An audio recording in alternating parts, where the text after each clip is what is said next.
Hai, kembali lagi bersama saya Rika TPW di podcast yang membahas beragam tema. Kali ini di episode kali ini saya sudah menghadirkan Ketua KMPI Kota Sukabumi. Siapakah dia? Yuk kita langsung saja menyapa Kang Haji Nurul Zaman Hadi. Saya panggil sih Kang Haji Aun ya. Lebih familiar dengan Kang Haji Aun. Hai, selamat sore Kang. Sehat. Sehat ya. Selalu tampak ini ya, tampak manis ya Kang.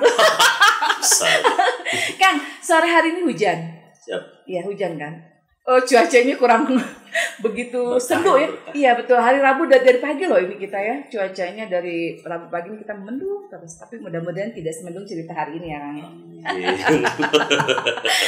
Kang, kalau saya pribadi sih Kang ya. Mengenal Kang tuh kan dari dulu udah pas zaman kita di film ya, akan selalu memberikan support yang luar biasa terhadap kita di komunitas film ya, sebelum jadi ketua KMPI ya waktu itu ya Kang ya. Bener nggak sih waktu itu masih di OKOC ya, masih di OKOC. Nah boleh dong kan sedikit cerita tentang flashback ke masa lalu Kakang sebelum menjadi hari ini ya Kang Haji Aun hari ini.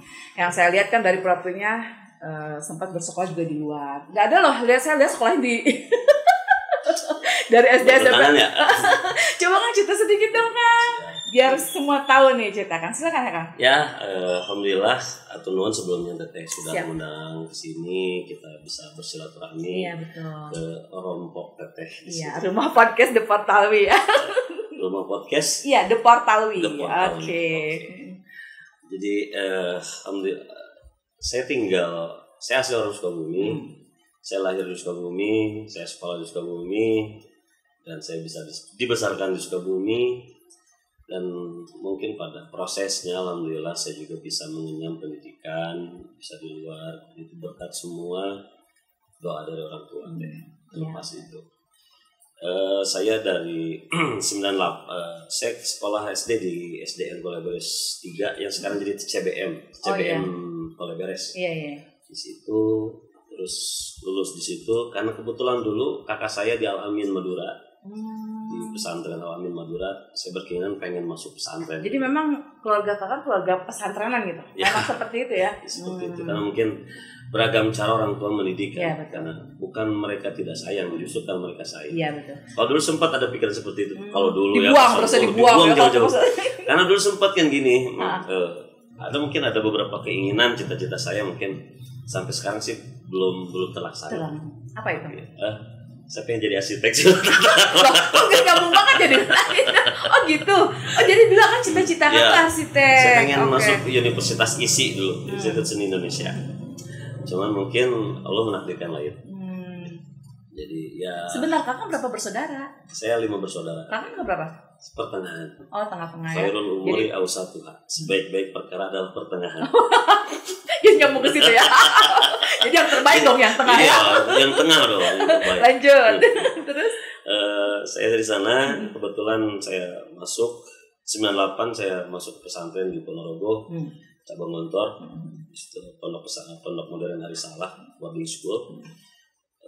Sanawiyah itu tingkat SMP SMA. Oh SMP SMA. Ya, Sanawiyah aliyah di sana.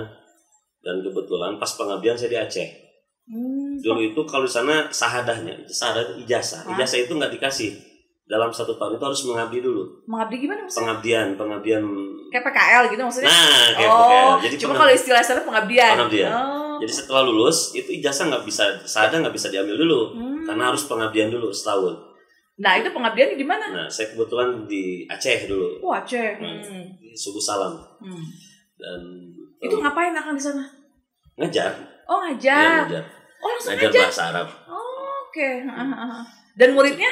Muridnya itu SMP SMA. Oke. Di sana berapa? Di Aceh berapa? Kurang 3-4 bulan deh. Soalnya harusnya setahun. Oh cuma sebentar ya. Kebetulan pas waktu itu ada reuni di Sukabumi, masuk Pak Kiai datang ke sini, saya pulang. Itu tahun berapa? Tahun berapa ya? Masih usia berapa kan? Usia berapa? Saya lulus SM 2018 tahun gitu. 2004. Iya berarti dapat usia 18 tahun. Ya. Udah bisa Akang udah istilahnya apa? Kalau pengabdian berarti mengajar itu berarti ilmunya sudah enggak begitu. mumpuni dong. Katakan kata Sayyidina Ali alimu walau ayah. Apa tuh? kan ajarkan walau cuma satu ayat. Oke, ajarkan walau cuma satu ayat. Tapi kan satu ayatnya berat banget itu namanya. Lanjut. Oke. Jadi dengan dasar pengabdian akhirnya saya ditarik juga ngajar di sana. Ngajar di pesantren. Gitu. Pada waktu itu memang ada, kebetulan saya menggebu-gebu dulu pengen keisi. Saya ngotot pengen keisi. Cuman takdirnya pas waktu itu ada selembar pengumuman pemberangkatan ke Al-Azhar. Ada tes ujian itu hampir berapa ratus orang lah yang saya lupa ya, yang ikutan. Cuman yang terima 48 apa 28 ya, itu termasuk Akang? Ya, alhamdulillah. Ya. Seluruh Indonesia?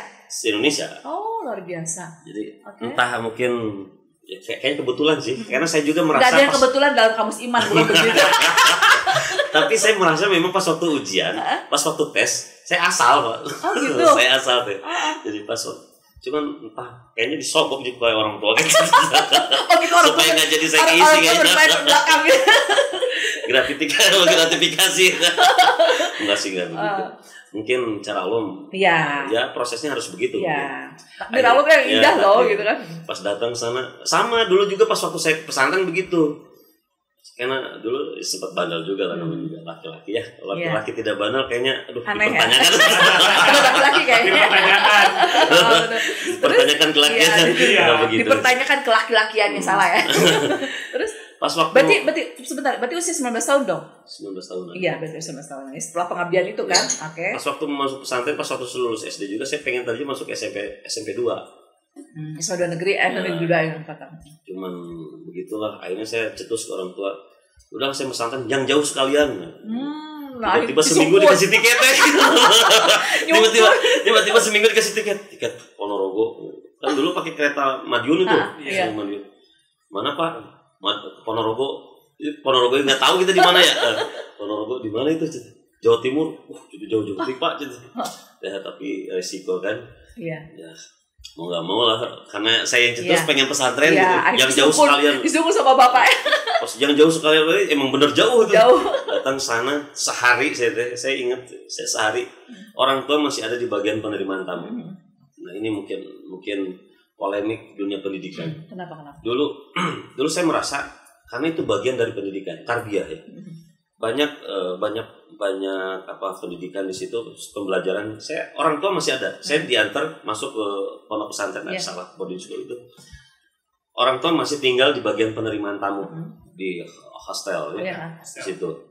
Saya masuk itu orang pada ini ke aula, pada sholat maghrib. Kamu sholat maghrib sana? Kan sih kan nggak tahu aturan kayak di sana. Ternyata di situ ada aturan harus pakai nama, koko harus dikeluarin, pakai sarung, pakai peci yang hitam itu. Nggak boleh beragam tuh pecinya harus sama peci yang songkok gitu. Saya kan nggak tahu aturan ya. Pakai kakak baru datang kan. Peci haji, ya kan. Sarung digulung gitu kayak ada pisangnya di dalam. Oh itu nggak boleh. Nggak boleh, ternyata ada cara lipatan sarung terus pakai gesper deh. Sarungnya pakai gesper di dalamnya. Terus pakai nama nggak ada. Ini kaos dikeluarin kan nggak boleh pakai kaos kalau pas lagi sholat 5 waktu ya. Nah itu berjamaah. Nah berjamaah pas saya masuk ke situ Tamir masih udah di situ.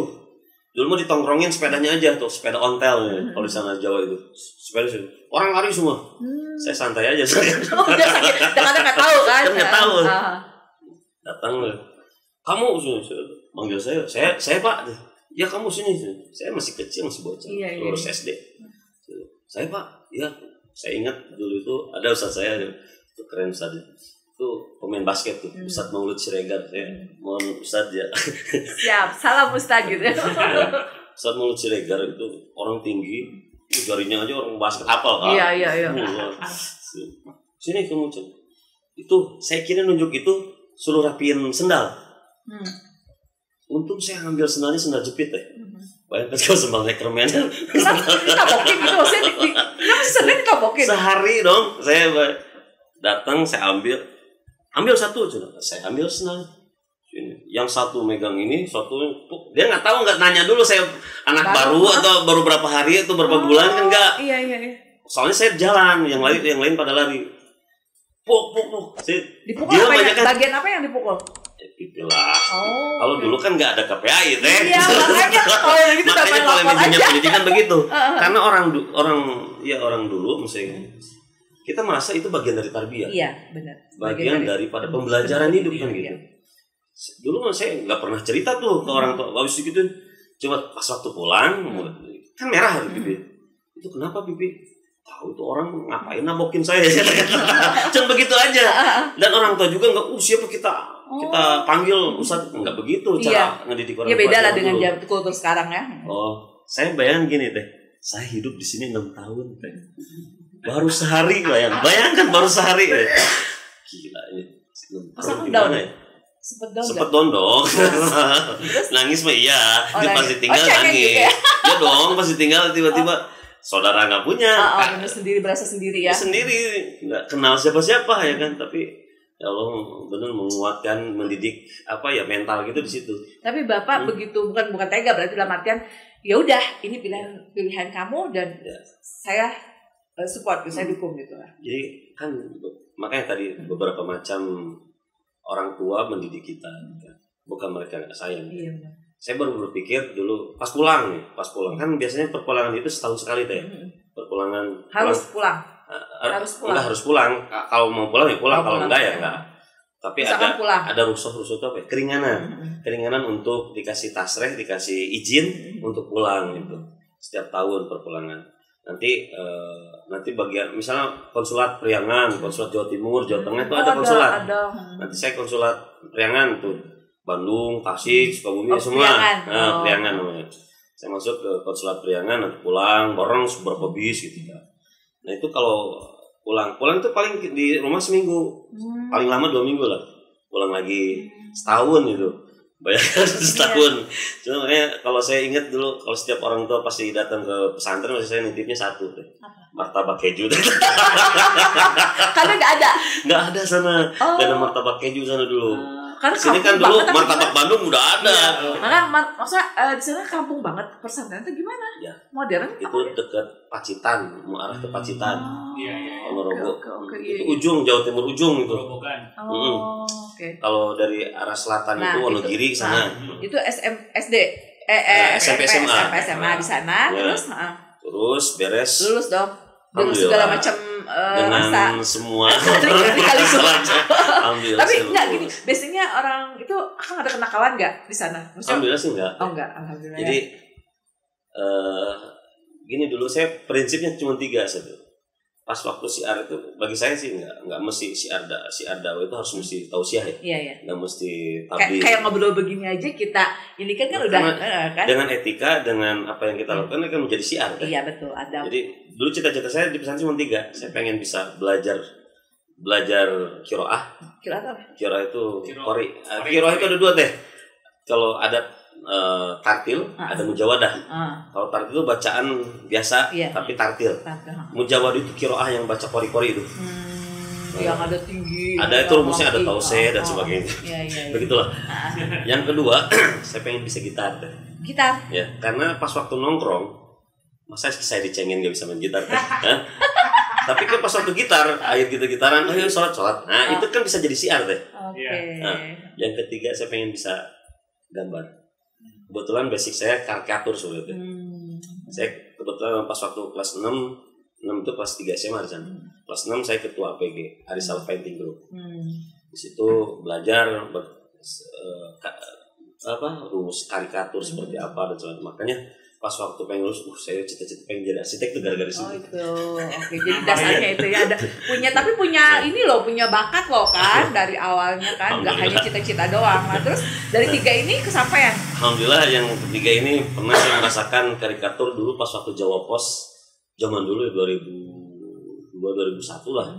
Lukisan saya diterima di Jawa Pos, dibayar 800.000 zaman dulu. Zaman dulu loh. Jawa Pos ya dulu. Terus 2022 pas saya kelas 4. Terus udah karikatur gitar, saya main band deh. Jadi musisi juga ya. Oke. Saya bikin sampai di Al-Azhar juga saya bikin band di sana, namanya gitu? Mumi Band. Kan sebagai apa yang pegang alat apa? Saya bass. Bukan vokal. Tapi vokal bisa kan? Insya Allah dikit-dikit. Terus? Nah, 2 hal itu. Nah, yang qiraah alhamdulillah juga saya masuk di Jamiatul Qura kan. Ya sedikitnya rumus-rumus tentang qiraah saya insyaallah adalah. Jadi 3 poin ini bagi saya bisa diimplementasikan di kehidupan. Saya belajar pesantren seperti itu. Pas keluar dan terbukti memang ternyata cara gaya hidup itu nggak seperti zaman dulu. Pas zaman saya mungkin seperti itu. Dulu belum ada gadget secanggih ini. Iya, betul. Ya, nongkrong, main gitar, dan sebagainya. Malam minggu itu cuma gitu doang kan, gitu ya doang, kan. gitu. Jadi nggak ada kenakalan yang aneh-aneh kayak sekarang, ya kan. Saya mau bahas juga itu orientasi kenapa sih agak sedikit berbelok sekarang pemahaman saya. Karena zaman saya, angkatan saya SMA dulu olahraganya aktif deh. Poli aktif. Ya, poli itu dulu setiap kampung kayaknya ada kompetisi poli itu, turnamen poli. Iya, benar.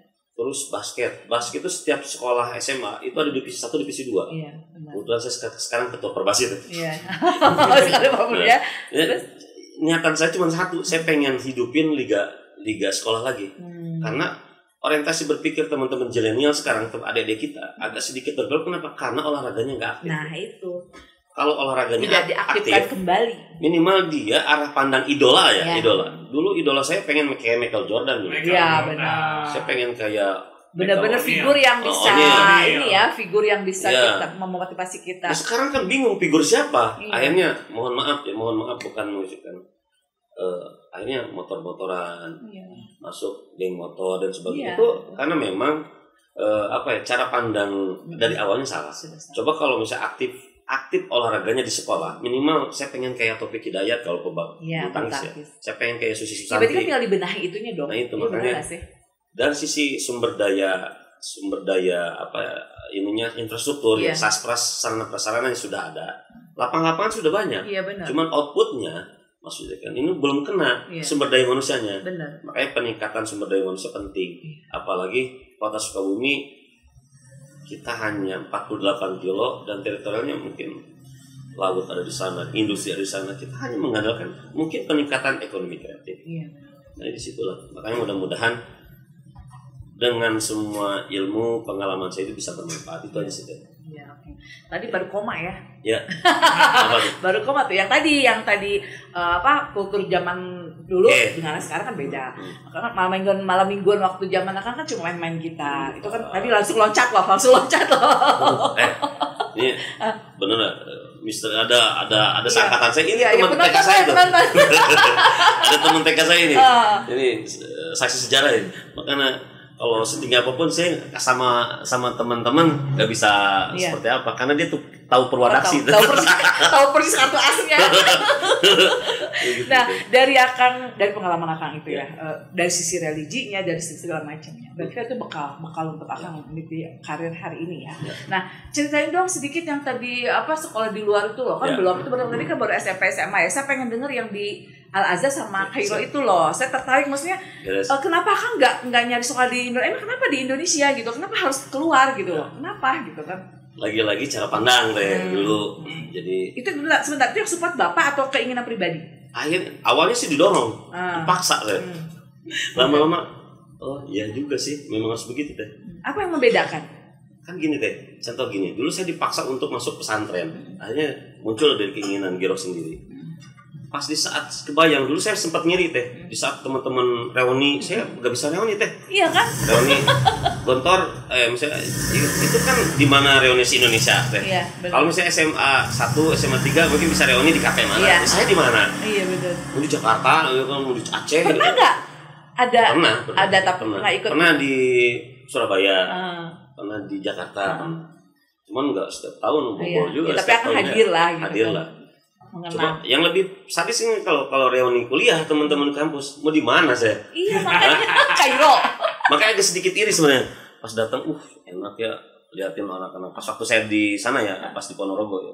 Lihat ada teman saya kalau pulang saya pasti main basket ya. Ya sekarang tuh yang di Gaut. Iya. Si Rangga. Si Aga itu teman dari kecil tuh main basket. Jadi pulang basket.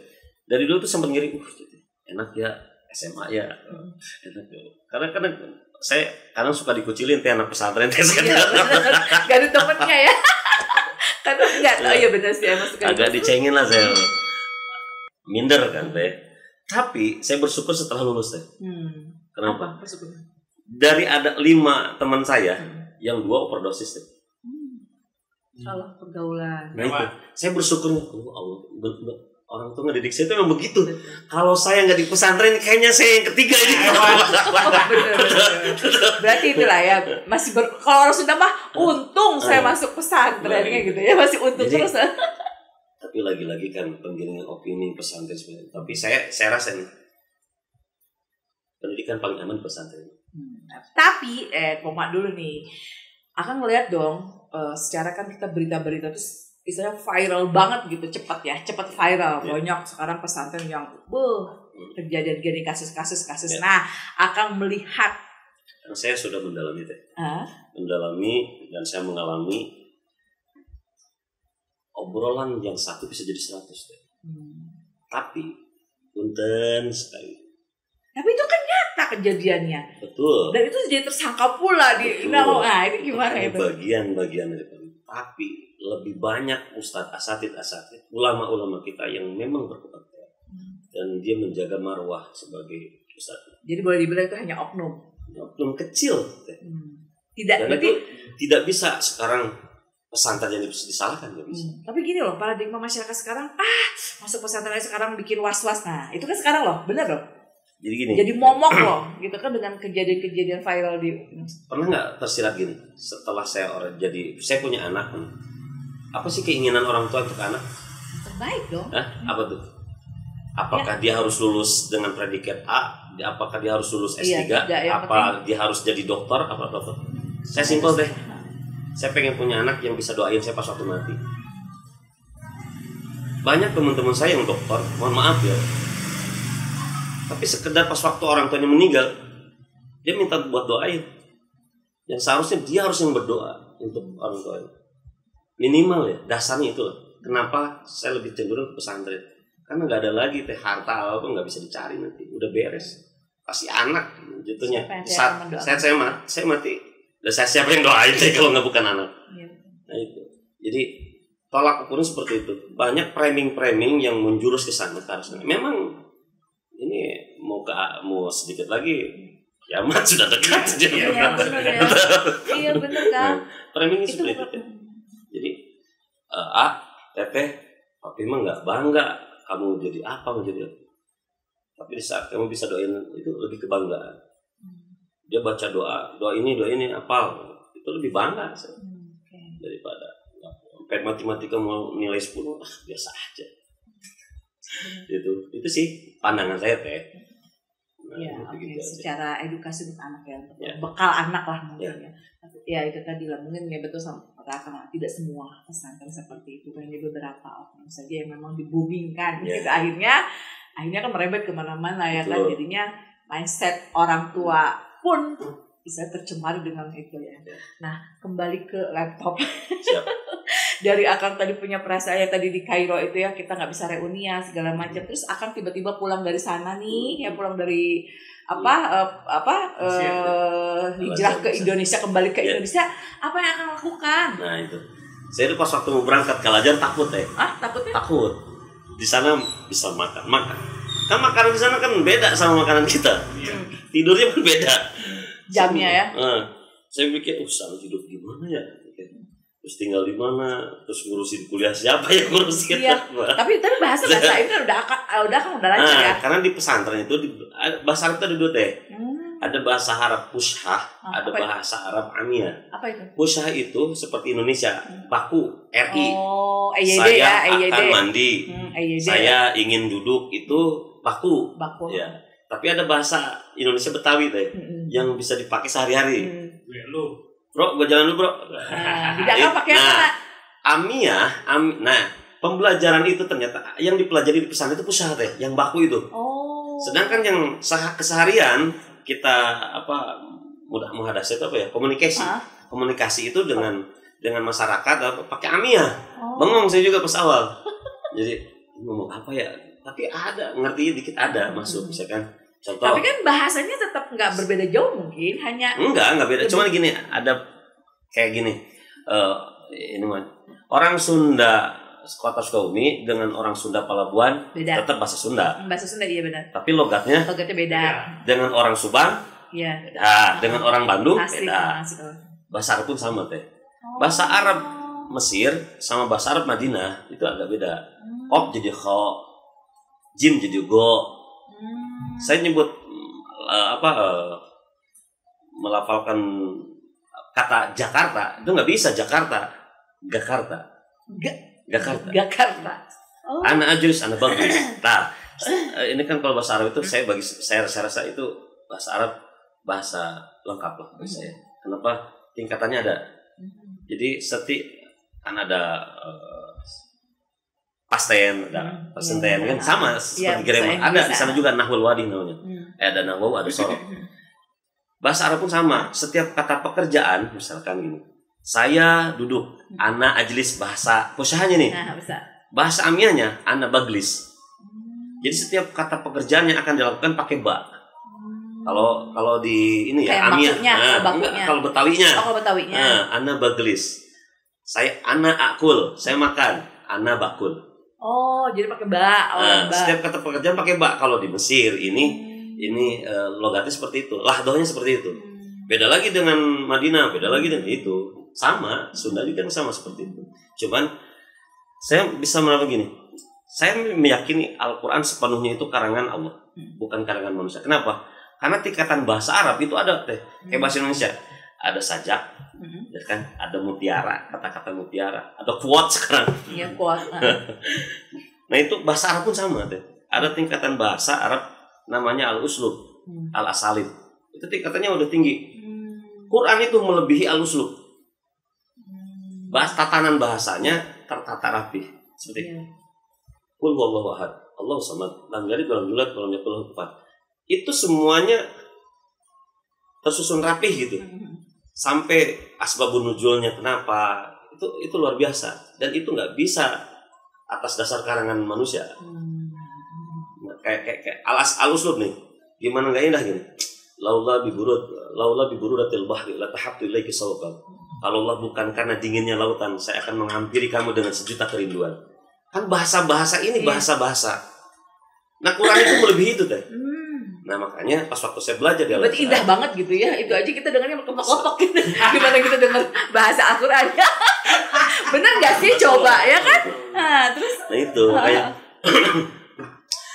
dulu pas waktu saya di Ponorogo, pandangannya pasti mengerujuk ke 4 mazhab. Syafi'i, Hambali, Maliki, Hanafi. Di sana lebih banyak lagi teh. Imam Nasai, Ahmad. Banyak nih. Kakang kepikiran nggak sih pas di sekolah di Kairo ya? Cita-cita Kakang apa sih? Maksudnya nih gue mau jadi ini nanti pulang dari sini. Ada nggak sih kepikiran apa gitu ingin jadi? Saya kan tadi tuh, saya berangkat ke sana takut. Saya balik dari sana ke sini takut ya. Lebih takut saya. Karena gini, kalau dulu saya pasti ada target gitu. Tahun ini saya harus ini, tahun ini saya harus lulus, tahun ini saya harus menikah, tahun ini saya harus punya kerjaan, tahun ini kan begitu targetnya. Iya, planning lah. Planning saya udah lulus teh. Saya kira saya ngapain ya? Aku belum nikah kan? Belum ya? Belum lah. Jadi pas pulang Indonesia itu capek sih pacaran. Saya pengen nyari buat nikah. Oke, dari sana tuh. Dan alhamdulillah saya 2 kali ditinggal kawin. Jangan tahu bro. Jangan tahu bro. 2 kali ditinggal kawin yang gini. Karena saya terlalu lama di sana teh. Oh jadi kakak LDRan gitu. Jadi ceritanya. Jadi saking keselnya, saya pengen ke Indonesia tuh buat nikah. Jadi planning dari sana bukan buat kerja apa tapi nikah ya? Pengen nikah. Usia berapa berarti? Dari sana 20 sekian. Nah terus pulang nih ceritanya. Tahun berapa pulang? 2007 dulu. 2007 pulang. 2007 langsung saya ke Malaysia sampai 2010. Ke Malaysia ngapain? Malaysia itu dulu itu ada tahsin teh, namanya perbaikan. Jadi Al Azhar itu banyak cabangnya. Cabangnya banyak. Cuman di Indonesia nggak ada. Iya makanya. Apa sih namanya itu hubungan fakultas itu namanya apa ya? Bahasa Arabnya apa lupa ya. Itu hubungan fakultasnya nggak ada. Di Malaysia itu ada. Dulu tuh di Penang saya. Alisania. Jadi dari Kairo ya? Dulu pas saya mau hajian, tadinya mau hajian bareng. Kalau hajian saya ninggalin ujian, makanya saya tahsin di Malaysia. Gitu. Berapa lama dari Malaysia? Setahun lebih. Oke, dari Malaysia itu terus? Nah, beres di situ. Saya pengen nyobain ini teh, karena pulang ke Indonesia juga saya takut kan. Maksudnya takutnya apa sih, yang ditakutin apa maksudnya? Saya takut nggak bisa hidup teh. Takut nggak bisa hidup? Maksudnya? Bener, saya takut. Kan akan mendalami agama. Kenapa masih ada rasa takut? Aneh. Sampai sekarang pun saya nggak pernah pakai LC teh. Saya takut deh. Aneh sih, apa ada agak aneh nih? Kok enggak ketakutan aku kok apa? Konotasi kemana gitu? Takut nanti prosesnya itu saya gagal. Saya gagal kerjaan, gagal rumah tangga dan sebagainya. Dan itu satu ketakutan memang. Contoh ini tenang bro, lu bro jangan tahu aja bro. Nih, dulu saya pacaran gitu. Kadang saya mikir, ini bisa nggak kalau dia jadi istri saya ya? Orang dia nggak pernah makan nasi, nanti siapa yang masak? Ada kepikiran. Cowok teh, kita logika yang berpikir kan hati teh. Ada satu ketakutan, kerjaan. Kan nggak mungkin kita terus dikasih sama orang tua. Pasti saya harus mencari kerja apa ya saya? Itulah satu ketakutan itu begitu teh. Pas pulang, kalau di sana kadang bukan takut kali, nggak pede atau gimana sih istilahnya? Takut aja. Di sana kan sempat saya hajian mutawib teh, pendamping haji. Iya. Terus Ntar dulu, Akang selama di Malaysia, selama di Kairo, selama di Jakarta, emang kan nggak pernah dekat dengan wanita gitu di sana? Untuk apa teh? Iya, dekat, tapi ada pacaran dong. Ada pacaran dong, terus kenapa enggak? Iya, maksudnya kan nyari itu buat calon calon istri. Oke. Jadi nggak hanya hepang lah ya. Gitu, oke. Karena kan terus umur kan terus gitu. Terus kan target dia kan kalau dulu pas ini ada notebook teh yang kecil. Tahu sekian baca. Belum kesampaian dulu. Dulu ya begitu.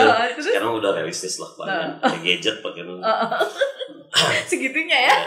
Terus lanjut. Pulang di sini dan alhamdulillah 2011 saya, jadi awalnya sih itu teh yang ditinggal kan. Saya ditinggal kawin dan sih kebetulan teman yang ditinggal kawin yang saya sekarang jadi istri. Temennya, jadi si yang menikah ini punya teman. Jadi temennya kan sekarang yang jadi istri Akang. Bisa gitu ya. Padahal dulu istri saya itu musuh cerdas cermat dulu. Sekarang jadi istri. Dan ya profesinya dulu sih awal sangat bertolak belakang. Saya lulus belajar, dia nyanyi deh. Dia penyanyi. Dia dulu di label. Oke. Dulu dia di label, saya nggak tahu dia kalau kirain nyari yang pesantrenan lagi bro. Saya memang nggak tahu teh. Tapi dengan situ saya tahu, ternyata dunia itu luas gitu kan, beragam. Dunia tidak selebar daun kelor bro. Jadi ketemu orang beragam gitu, ternyata ada yang begini gitu. Dunia entertain. Jadi akan langsung masuk ke dunia entertain gitu. Masuk kan karena basic saya pernah ngeband. Jadi nyambung dong dari sisi seninya nyambung. Akhirnya saya bikin nurusin distro teh. Distro dulu di Kebon Jati. Ada samping mereka, saya bikin butik juga namanya Singkayo. Bukan Sinkayo itu ya. Singkayo mah atau Singkayo itu pemberian omes itu. Oh gitu. Singkayo itu Singkaya. Singbekan. Oke. Jadi Singkayo tuh. Singkayo itu juga kerutan sih. Lain Singkayo itu cara bahasa Padang. Iya, Pak, kayu. Siap. Dan alhamdulillah 3 tahun setengah lah saya bikin distro. Itu udah nikah ya? Belum nikah. Belum. Jadi dulu sebelum nikah saya bikin distro dulu. Ya istri yang dulu belum menjadi istri, saya bikin butik. Di situ bikin rumah makan. Terus bikin kuliner di Bandung. Jadi keseharian itu karena memang ada usaha keluarga, bisnis keluarga yang memang saya di RPH potong hewan sapi. Karena turun temurun ya dari saya generasi ketiga mungkin. Nah ini alhamdulillah kebetulan keluarga mempercayakan ke saya juga. Jadi usaha sehari itu kerja aja deh kalau dibilang saya udah bukan gitu. Jam 12 malam saya bangun motong sapi. Maksudnya Akang yang motongnya? Enggak, saya ngontrol kan? Ikut juga lah, ikut proses ya. Iya. Terus potong sapi, terus punya sendiri ini ya. Alhamdulillah okay. ada RPH sendiri, potong sendiri. Yeah.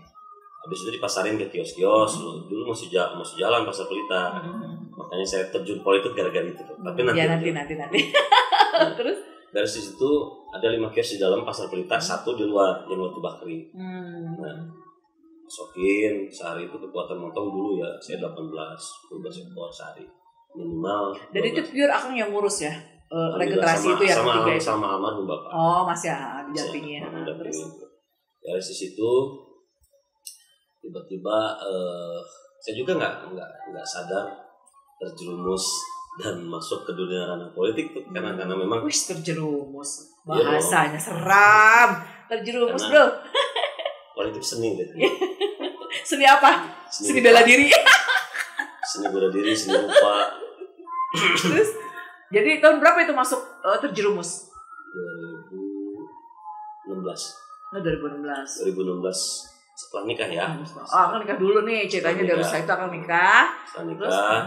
Terus ya ketemu dulu pas waktu pertama kali itu saya bikin forum komunikasi Putra Putih Purnawirawan Baret Merah. Jadi itu Purnawirawan Baret Merah apa sih? Itu Purnawirawan Kopassus teh. Oh, yang Baret Merah. Jadi keluarga besar Kopassus. Oke. Emang Akang ada? Ya kebetulan kakak sepupu di Batu Jajar, terus kakek dulu. Jadi memang ada ini ya. Jadi nggak tahu itu juga data dari siapa saya bisa dipanggil ke sana. Dulu saya dipanggil pas pertama musda di Jabar itu di NH itu STKIP NH. Iya tahu. Saya ingat dulu wakil rektornya Pak Rahmat Sam itu anak kolong itu. Saya dipanggil itu semua dari se-Jawa Barat ada. Ini Akang didaulat jadi ketua. Saya diundang. Nama Sukabumi. Oh, padahal data dari mana? Padahal dijebak gitu ya. Jadi akhirnya ketua. Iya, pas datang ke sana ya kan. Saya, Watatang, ada 4 orang datang. Si Heru tuh datang ke sana. Ini acara apa ya? Ormas, partai. Saya juga kan belum paham ya begitu. Tiba-tiba pas waktu rapat paripurna pemisahan komisi 1, komisi 2 kan program kerja saya nggak tahu juga. Keanggotaan saya ikut. Saya butuh anak muda sana yang buat nulis. Orang paling muda saya kan. Orang semua purna kok purnawirawan. Saya bang, jangan saya, kamu aja catat saya deh.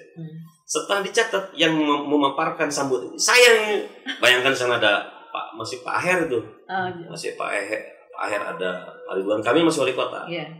Ada Wadan Pusdik Pasus dulu, Pak Yuri Simamahe, terus Danjan Kopassus. Ya cara aku pakai Baret Merah kan semua. Saya ngomong aja pas saya paparin gitu, hidup Sukabumi gitu kan, pas turun podium itu, namun itunya maksudnya, saya bacain apa yang saya tulis, itu kan bukan mengada-ngada, hanya saya bacakan saja. Habis itu saya dikasih mandat 14 hari harus melaksanakan muscat, dikasih cuman secuil kertas begitu, kamu datangin ke podium, kamu data semua orang-orang Kopassus yang ada di podium. Saya masih bocah deh. Iya kan bukan purnawirawan pula.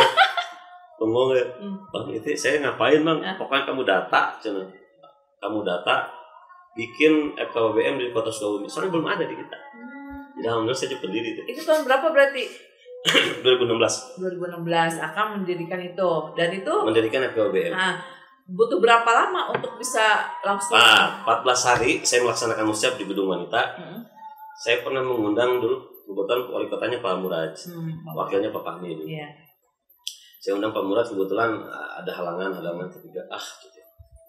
Karena harus ada unsur pembina dari pejabat setempat kan.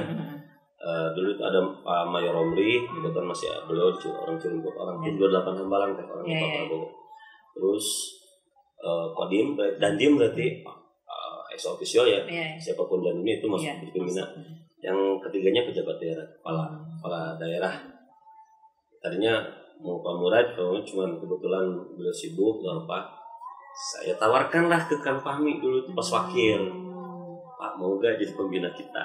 Saya daripada baret saya coklat mendingan merah saya Kopassus. Gitu dulu. Jadi langsung sebagai pembina. Akhirnya jadi pembina. Oke. Masuklah, jalan tuh bareng. Kebetulan penasehatnya Kang Haji Andri. ketua penasehat. Iya. Karena ternyata terahnya ada juga masuk baret Iya. merah ke Kopassus dari perjalanan silsilahnya. Iya. Masukin ada ketua dewan penasehat, satu pembina. Nah disitulah masuk. Saya diajarkan, saya bersyukur saya ketemu. Jadi terjerumus itu dengan Pak di Fahmi. momentum yang itu. Nah, itulah. Untuk politik Nah, kan, ya kan? Akhirnya saya berpikir pandangan merubah mindset ini di keluarga harus ada yang tahu minimal tahu tentang kebijakan pemerintah. Karena mohon maaf ya, saya mungkin bagian dari korban kebijakan pemerintah. Korban dari kebijakan pemerintah. Pasar Pelita itu dibongkar, kita nggak tahu teh. Dulunya kan kita tahunya itu akan direvitalisasi bukan di BOT. Hanya diperbaiki kan dulu. Ternyata tiba-tiba dibongkar, itu merubah drastis itu. Biasanya saya potong 8 minimal 12. Jadi pengaruh ya, berdampak banget ya. Dampaknya luar biasa. Di sehari cuma 1-2.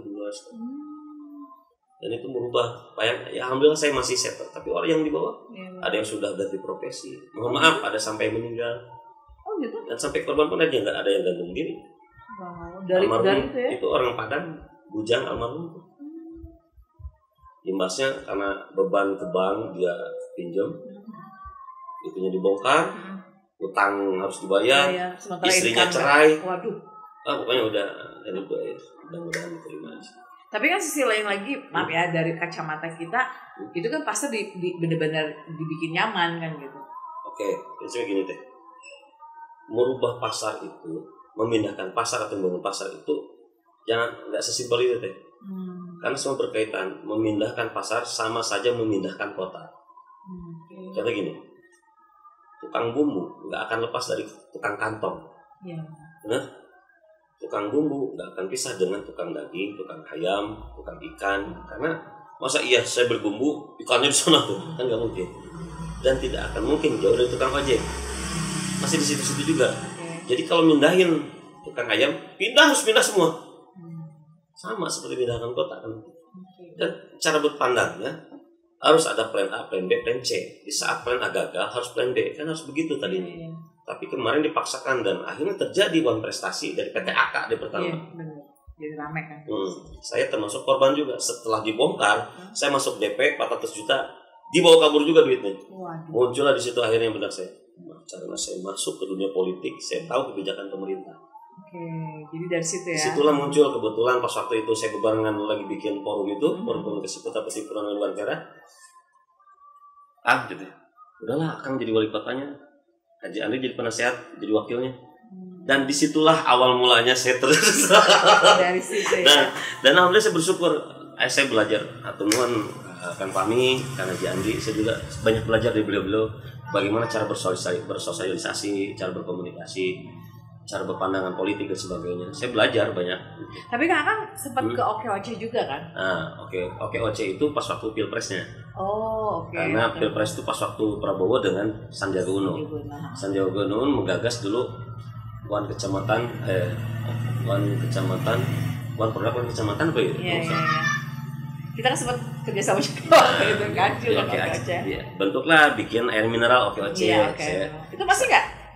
Udah enggak teh, udah ini di sana juga udah goyang soalnya kan susah sih karena produk politik teh. Iya benar. Kalau program itu pasti ada batasannya, ada injury time. Karena ada like or dislike. Benar. Karena beda kalau swasta ya murni gitu ya, nggak ada embel-embel dan sebagainya. Iya. Ya karena identik ya, OKOC itu identik banget ya. Disitulah akhirnya pas jadi, akhirnya Kang gitu. Kalau ini akhirnya bisalah jadi wali kota dan wakil wali kota Bupati dengan kajian. Tapi Akang masuk nggak sih salah satu partai gitu? Dulu saya masuk di Gerindra. Gerindra kan? Karena memang kota kabupaten? Kota ya? Kota saya di Gerindra dulu. Asumsi saya karena pembina saya di Kopassus juga Prabowo. Iya. Dan saya masuk harus ini jangan sampai bertentangan dengan organisasi saya kan gitu. Berseberangan juga. Jadi akhirnya masuklah ke partai yang itu.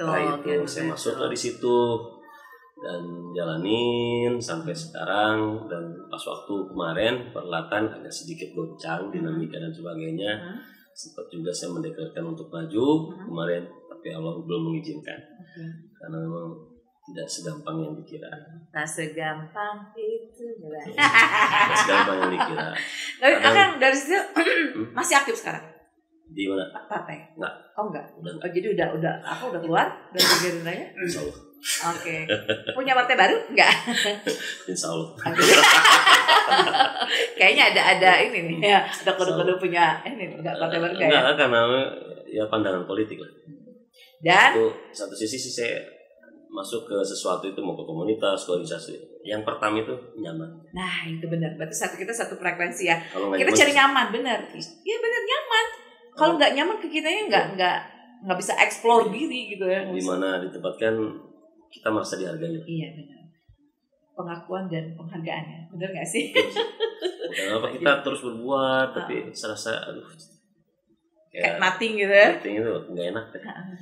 Sabar ya. Jadi, Jadi curhat. Bapak. Sabar ya dek ya gitu. saya totalitas dengan Anda, kenapa Anda formalitas dengan saya? Benar. Totalitas dan formalitas gitu ya. Beda-beda tipis gitu.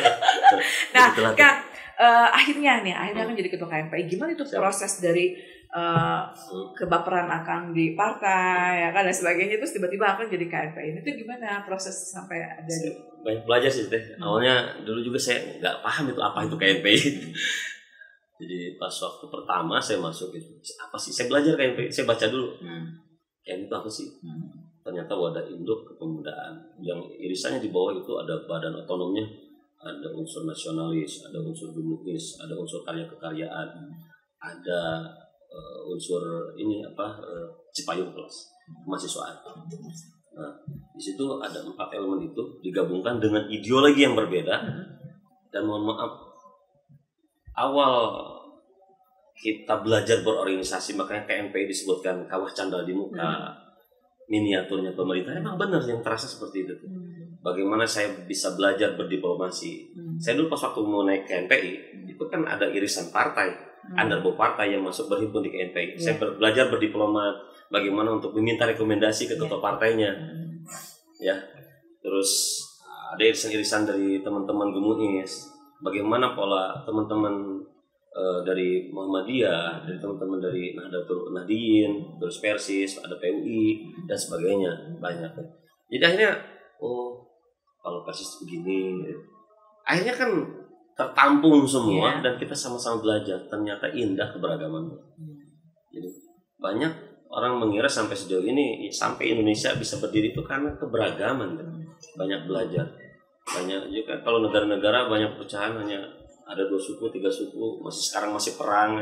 Anda belajarlah di Indonesia. Iya, tadi kan Akang bilang kawah candra di mukanya. Ya. Nah, dari di kacamata Akang ya sebagai di ketua KMPI Kota Sukabumi. Seperti apa sih Kota Sukabumi? Kota Sukabumi itu kota. Kalau ada orang berpikiran Kota Sukabumi itu kota kecil, berarti pemikiran dia kerdil. Bagi saya. Kenapa? Bagi saya luas. Luasnya? Dan nggak gini.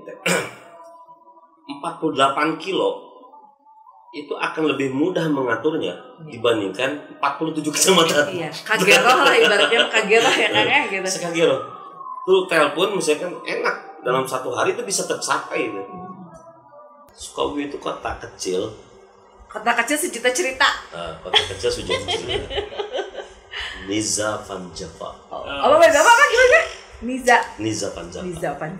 Apa itu Niza Panjava? Kota yang memabukkan.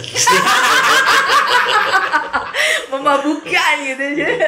Terus gimana? Kalau menurut sejarah memang seperti itu pas zaman Belanda. Oh gitu. Dan tidak bisa dipungkiri. Iya. Jadi itu memang seperti itu. Tapi sekarang artikulasinya beda.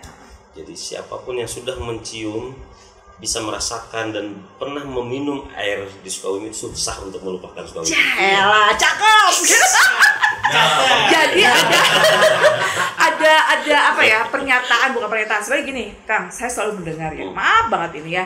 Ini agak-agak bukan kontroversi sih, lebih kepada kalau buat saya nih ya, kaum hawa ini pelecehan. Karena gini, Sukabumi itu terkenal dengan ceweknya yang cantik dannya ini, Kang. Menurut Akang, seperti apa sih? Memang seperti itukah kota Sukabumi yang katanya kota sejuta cerita dibalik yang lainnya, Kang? Kita harus jujur dulu sebelumnya. Oke, jujurlah padaku. Jujur dulu. Kondisi kita yang seperti itu. Nyata ya? Dan nyata. Oh gitu. Iya. Dan saya pandang gini deh. itu bisa jadi pujian, itu bisa jadi cobaan deh. Iya, makanya saya tersakiti nih sebagai Komawa gitu. Tapi kan mengartikan, makanya ada tuh beberapa kali pas Kang Emil zaman dulu presentasi orang tercantik di Indonesia itu orang Sunda. Sunda. Makanya ada bahasa gitu. Kalau kalian mau menguasai dunia, ya kuasai dulu. Menguasai Indonesia, kuasai dulu Jawa. Kalau pengen ini Jawa Barat. Kalau pengen Jawa Barat, ya kuasai Sukabumi. Segitunya Sukabumi ya. Dan itu saya alamin deh. Pas di KNPI. Pas di KNPI gimana ceritanya? Polemik, dinamika, akhirnya tembus pusat deh. Jadi akhirnya dari permasalahan Sukabumi dibuat ADRT yang dari permasalahan Kota Sukabumi. Regulasi. Terus? Itu terasa dan Bapak salah mainkan Sukabumi. Nah dari KNPI ini kita beranjak dari KNPI. Program-program apa yang sudah Akang lakukan untuk Alhamdulillah kalau untuk sosial kita banyaklah ya sudah kita lakukan, termasuk salah satunya ya hal kecil ya mungkin Jumat Berkah terus kita jangan sampai putus, terus pembinaan, jadi merubah mindset anak-anak muda itu nggak segampang ini karena kita dengan beragam ideologi, beragam warna dan sebagainya disatukan dengan satu tujuan dalam satu visi dan misi, itu agak sedikit luar biasa. Tapi itu tantangan karena memang dari mulai KNPI kita akan bisa mengenal lebih jauh gitu kan cara berorganisasi. Biasanya kalau zaman dulu kepala daerah itu harus mengenyam dulu KNPI. Iya kan ya, dulu ada seperti itu, benar ya? Biar tahu, soalnya itu kan, bagian dari pembelajaran ya. Nanti kan kedinasan dan sebagainya itu kan sama, miniat di KNPI pun sama, itu ada kepala bidang olahraga, kepala bidang pertanian, kan gitu. Sama pas waktu terjun menjadi kepala daerah dia juga bisa mengenal bagaimana berorganisasi. Dan saya mengalami dan itu makanya saya belajar berdiplomasi, kan tadi saya sebutkan pas waktu saya maju juga bagaimana meminta rekomendasi untuk saya maju jadi ketua partai dan sebagainya, dan itu akan dilakukan oleh calon kepala daerah untuk meminta rekomendasi partai untuk dia memintakan B1 KWK untuk pencalonan. Itu kan sama diplomasi seperti kita mau maju seperti KNPI. Minimal saya punya dasar dulu, seperti ini diplomasinya. Jadi ada background ya, ada. Beda halnya memang belum begitu mengenal dengan KNPI.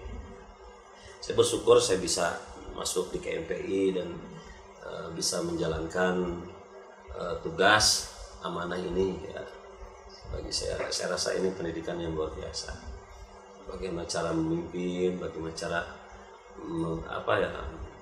melihat cara-cara pandang ideologi dan sebagainya. Nah, sebenarnya untuk kriteria ya, benar kriteria kan syarat untuk menjadi bagian dari KNP itu ada nggak sih? Syarat? Ya. Syarat khusus nggak sih gitu loh? Ada sih ada. Apa? Satu batasan umur. Ya, batasan umur berapa? Mulai dari berapa? Itu batasan 40 tahun. Oh, dari 16. Itu karena Perda Pemuda itu kan 16 sampai 30. Iya. Dan memang harus dikaji lagi, karena pemuda itu harusnya 16 sampai 40. Nah, maksudnya gini, pertanyaan saya gini, maksudnya mengarah ke gini. Ini kan Gen Z ya, kita bicara Gen Z kan. Gaung KNPI sendiri. Ya.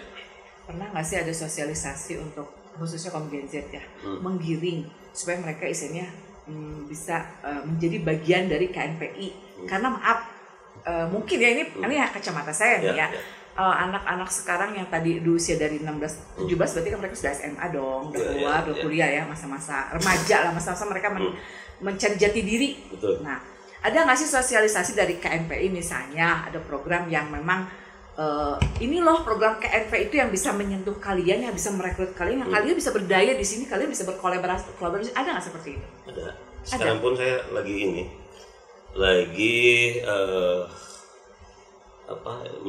pemuda pelopor itu. Dan kita beberapa kali juga menyampaikan kita di saat kita mengisi materi teman-teman OKP khusus kemahasiswaan, hanya penekannya berorganisasi juga bukan di KNPI. Bagi saya sih mau masuk di organisasi, mau masuk di komunitas, mau masuk di kepartaian dan sebagainya, yang intinya positif ya. Kalian harus berbangga hati, harus bersyukur kalian masuk ke ranah dan masuk bagian dari komunitas itu, masuk bagian dari organisasi itu.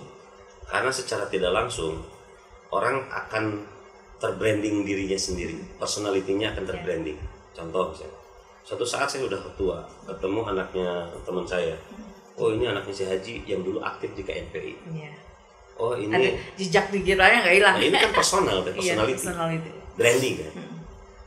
Tiba-tiba ketemu anaknya Kang Irfan. Oh ya ini Kang Irfan yang dulu aktifnya di HMI misalnya, aktifnya di GMNI, aktifnya di Muhammadiyah, aktifnya di, itu kan membranding hal yang positif. Coba bayangkan Bu Teteh, kegiatannya sehari-hari dia nongkrong di pos ronda. Tiap hari dia nongkrong di pos ronda, main gaple, main remi, main catur dan sebagainya. Itu akan membranding personalitinya untuk dia, untuk anak dan cucunya. Oh ini cucunya si Haji Aun nih yang sok main gapleh di pos ronda, kan gak enak. Jadi kalian bersyukur masuk ke organisasi yang sifatnya positif, komunitas yang sifatnya tidak positif. hanya harus tidak melulu harus menjadi KNPI, tapi organisasi manapun itu bisa menjadi. Tapi kalau cakupannya pengen luas dan kalian pengen tahu bagaimana cara berorganisasi, bagaimana cara menjadi pemimpin, karena masuk ke organisasi itu harus siap dipimpin dan harus siap memimpin. Dipimpin dan memimpin ya. Disitulah kita tahu bagaimana cara menurunkan ego, bagaimana cara mengajak membrainwash orang untuk menggiring opini dan sebagainya. Karena kajian-kajian juga kan banyak juga, kajian publik. Terus kajian mungkin dari teman-teman narkoba, bagaimana pemuda supaya tidak terjerumus dalam hal-hal yang narkoba. Harapan Akang dari jabatan Akang sebagai ketua KNPI sekarang nih untuk pemerintah Kota Sukabumi apa sih? Ya kalau pemerintah pengen maju daerahnya, kepala daerah khususnya, ya harus bergandengan dengan kepemudaan. Karena daerah itu akan dilihatnya baik dan buruknya bagaimana pemudaan. Kalau pemudanya buruk, ya daerahnya akan buruk. Kalau pemudanya baik, insya Allah daerahnya akan baik.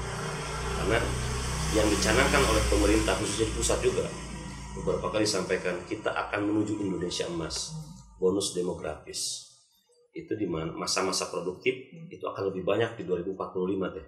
Kalau proses perjalanan ke 2045 kita salah dalam proses perjalanannya, masuk ke narkoba, pengangguran banyak dan sebagainya, ini akan lebih sulit. Kita nggak akan mungkin menuju Indonesia emas, menuju Indonesia cemas ya benar. Jadi pakai tambah aja.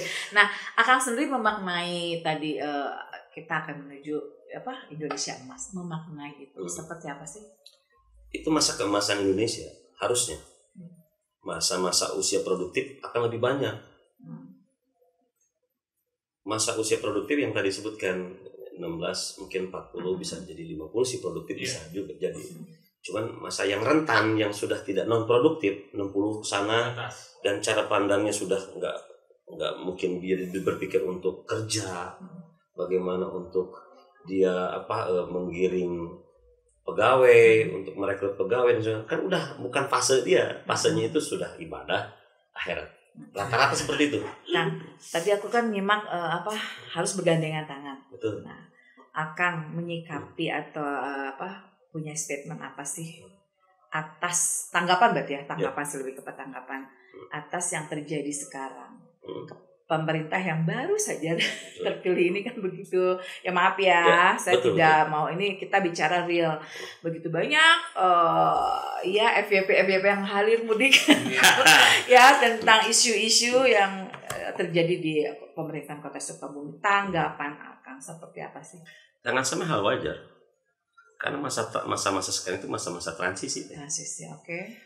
Tapi dengan kebijakan-kebijakan itu akhirnya kan melanggar pro dan kontra. Nah, kan hal yang wajar. Di dunia itu nggak ada yang suka semua dan nggak ada yang tidak suka semua. Paham, tapi menurut Akang nih, yang lagi trending ini, apakah memang layak atau seperti apa diterapkan di Kota Sukabumi untuk warga masyarakat Kota Sukabumi? Secara pribadi? Iya. Secara pribadi layak. Kalau secara ini ya silahkan, orang punya pandangan masing-masing karena setiap orang punya pendapat masing-masing. Dan kita tidak bisa tidak boleh memaksakan kehendak orang, memaksakan pemikiran orang. Bagi saya kan gini, apa sih transisi itu? Transisi itu masa-masa perubahan adaptasi dari cara lama menuju cara yang baru. Mungkin cara transisi ini, cara beradaptasi, mungkin ada bisa gampang, bisa susah. Dan setiap kepala daerah, setiap wali kota itu punya gaya dan karakter masing-masing dan Style punya pandangan sendiri. masing-masing.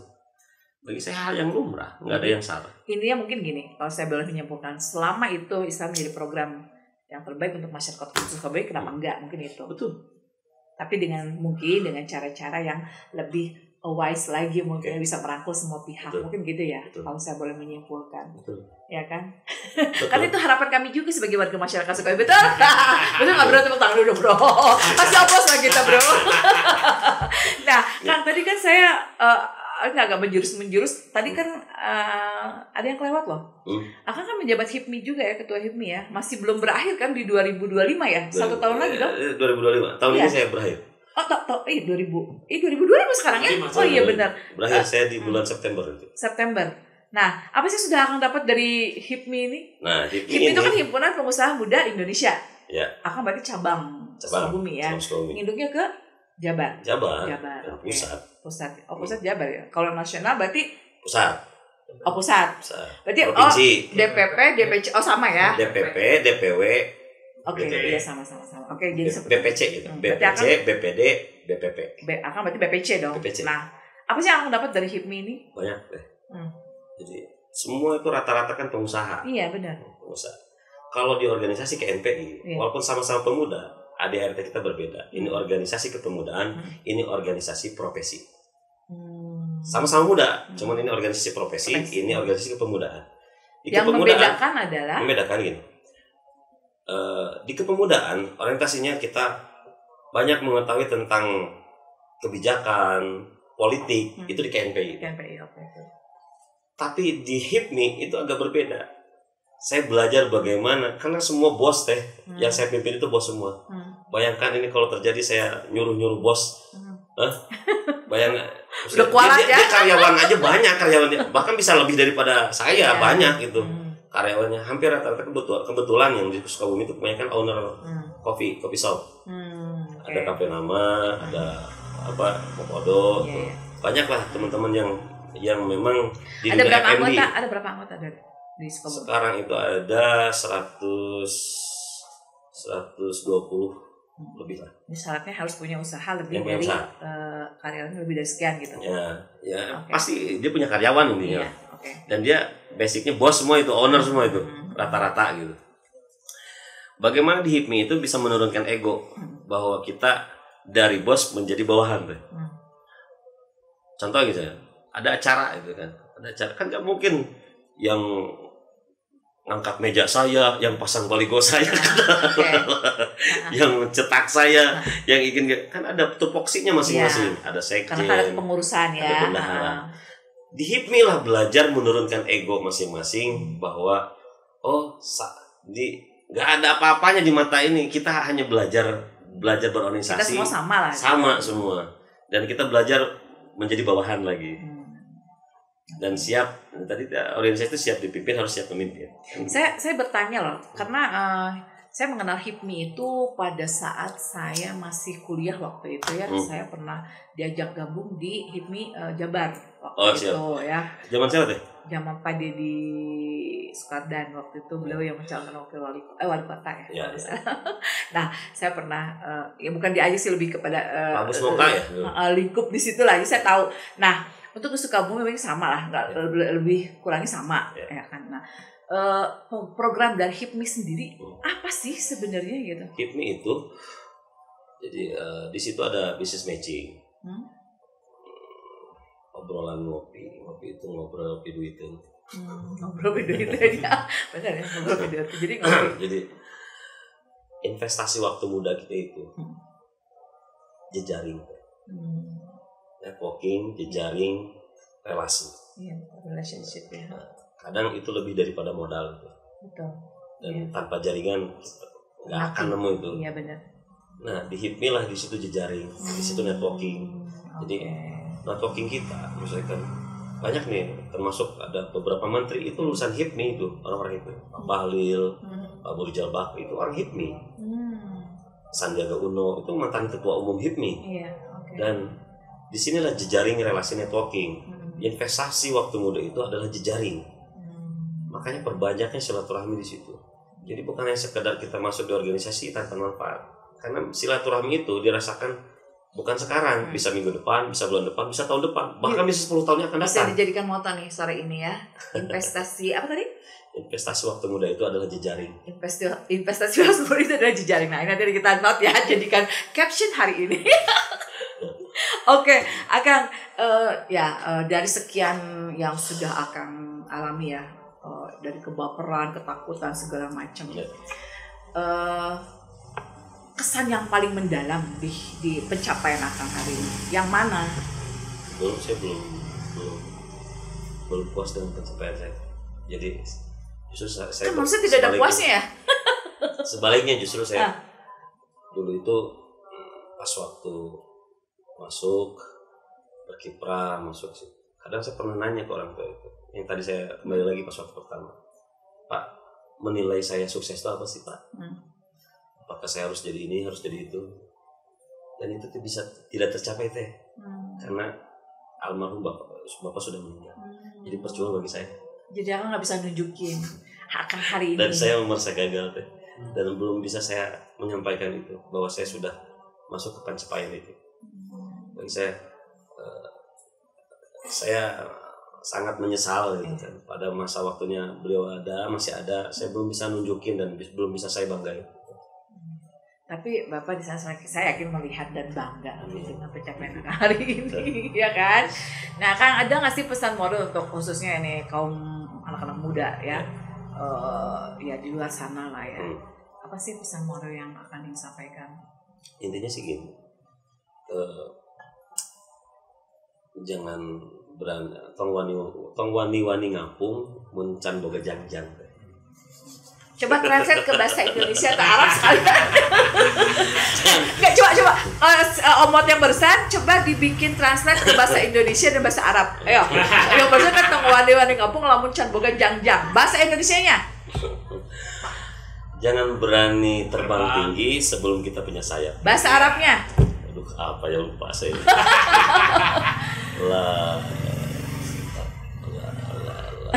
La tatir